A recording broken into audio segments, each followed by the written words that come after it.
Pernahkah kalian merasa menyesal setelah mengatakan sesuatu? Atau kalian pernah merasa tidak nyaman atas apa yang sudah kalian ucapkan kepada seseorang? Entah itu diucapkan dengan sengaja atau tidak disengaja, yang pasti kita harus berhati-hati dengan perkataan kita. Karena bisa saja kata-kata yang kita ucapkan itu menyinggung dan menyakiti hati seseorang yang mendengarnya.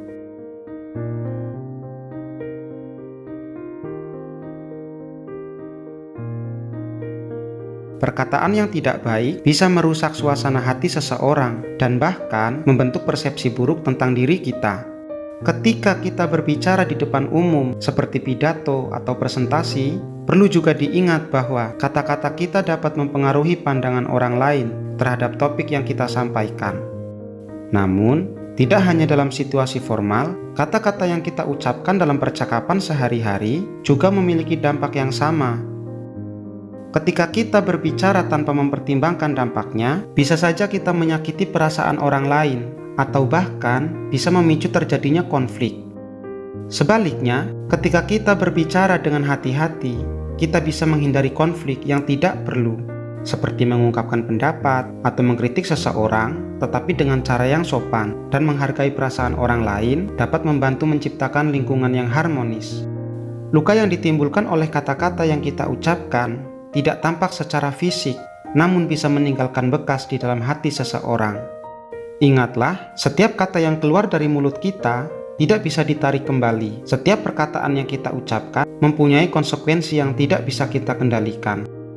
Di dalam era digital seperti sekarang ini, kita juga harus berhati-hati dengan kata-kata atau kalimat yang kita tulis di media sosial. Kalimat yang tidak pantas dapat menyebar dengan cepat dan berdampak negatif pada hubungan kita dengan orang lain. Jadi, pelajaran apa yang bisa kita ambil dari semua ini? Dan apa yang harus kita lakukan ketika kita sudah terlanjur menyakiti hati seseorang dengan perkataan yang sudah kita ucapkan? Pelajaran yang bisa kita ambil adalah, sebelum berbicara, pertimbangkan efek apa yang akan dihasilkan oleh kata-kata tersebut.